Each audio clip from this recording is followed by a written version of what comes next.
Hello everyone, I'm a film major that never watches any films, so I've decided to watch one every day, and the film I watched today was actually Lady Bird.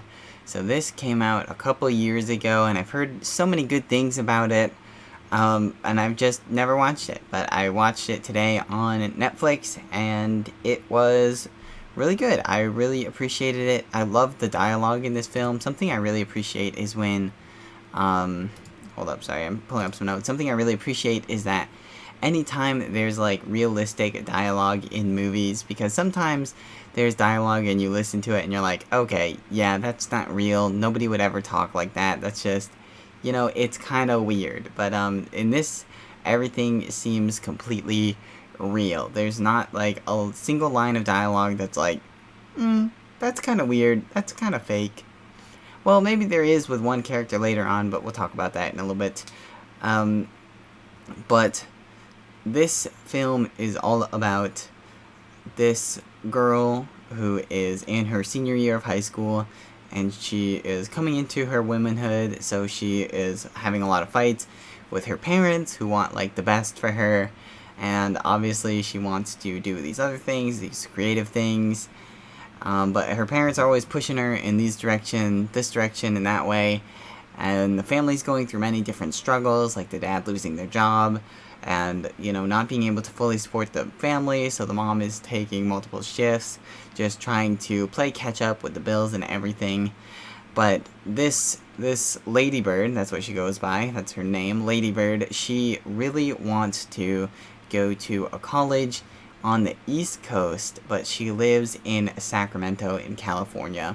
If you don't know about Sacramento, it's basically the Midwest of California. That's what they say. It's Farmville. There's not much to do. It's near San Francisco, but still a bit of ways away. So it's just like the middle of California. There's not a whole lot to do there. Not very exciting. It's pretty. It's very red, like Republican. Well, most of California is very left-leaning or liberal. Sacramento in specific is definitely more red. So that comes up a couple times because obviously wanting to go to somewhere like New York, everyone kind of thinks she's a bit of a libtard, even though that is what a lot of the people are around there, especially like the teenagers. But there are some families in the area, especially more generational families, that are more Republican. And I am only bringing this up just a little bit because it's set in 2002. So there's a couple of talks of like 9/11, and there's a couple of jokes in there where they're like, "Oh, don't go to New York. You'll be attacked by terrorists." And she's like, "Oh, come on, really? Like, don't think that way. Like that is not a one. That is not something that is going to happen again. If anything, like Hassan says, just kind of like." America brought 9/11 upon itself, as a joke in a video game, of course, but the Iraq War is definitely talked about a couple times with this one character, one of her partners that she gets with, who is always bringing it up, oh, the Iraq War is so terrible, we're just killing many innocent people, and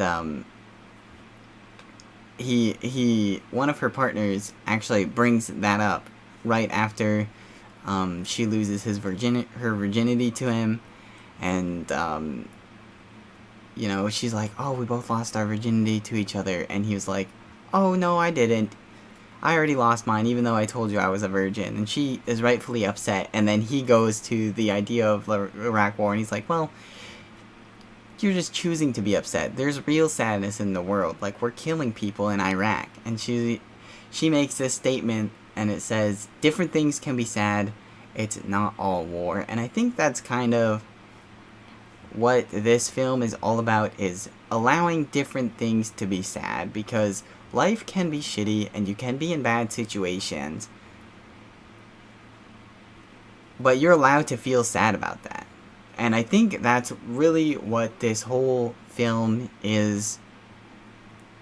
I think that's what this whole film is about, is allowing yourself to be sad about things. And it's looking at that through the lens of a mother-daughter relationship and how they have like a very intense dynamic, which we'll talk about in just a second. So the kind of things that I wrote down that she's sad about is being used as a beard by one of her partners because she goes to a very Catholic school. And so she starts dating this guy only to find out later that he's a homosexual, and that's just like, it's very disappointing for her because she thought she found her person, but she's just a beard. Being lied to by her next partner, saying that he's a virgin when he's not. Things like losing your best friend, not doing well in school anymore, feeling stuck, like you can't do anything because, it's basically the Midwest. There's nothing to do except, like, I don't know, drive tractors, I guess. Being surrounded by Republican fearmongers. There's this one funny scene where she goes over to someone's house for Thanksgiving, and they've got a big picture of the president, and they're like, the dinner talk is like all about supporting the Iraq war, and she's like, I don't know if that's such a great idea. She's embarrassed by like her living conditions since her family isn't the most well off because of lots of different financial setbacks. She feels like a disappointment to her family. Like, even her older brother couldn't make do with anything that he did in his life. He just works at a grocery store with his wife and lives with the family as well. And so it just kind of seems like she's bound for failure, and she doesn't like the environment that she's in. She doesn't like her family for the most part. She doesn't like her friends. She doesn't like her state, and she just wants to get out of there. And then the worst thing that she feels sad about is not feeling like that she's able to talk to her mother. She feels like her mother doesn't love her. She feels like her mother doesn't like her in any way. And you see a bit of the mom's perspective. The mom is like, well, I was raised by an abusive, alcoholic mother, so anything that I do is better than anything that my mom would do. So she thinks that she's pushing her daughter to be her best self, whereas the daughter sees it as the mom is pushing her away.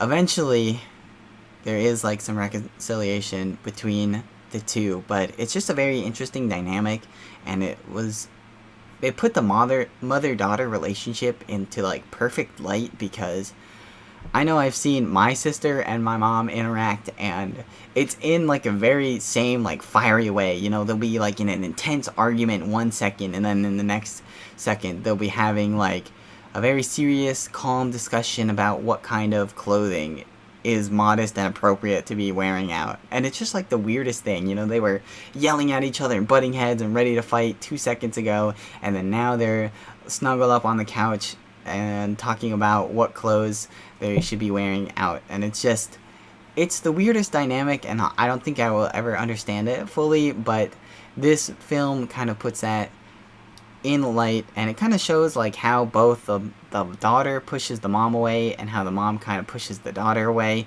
but how they kind of struggle through it and still work and to make this kind of communication that works for them.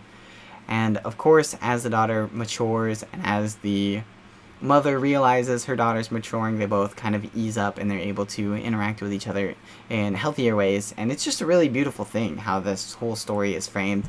I think this is a great watch for anybody, especially if you have sisters, or you've seen this kind of like mother-daughter dynamic before. It's fantastic. I'm saying it's probably a strong 8 to a light 9. I'm not really sure where I want to land on it yet, but for right now, a strong 8 for sure.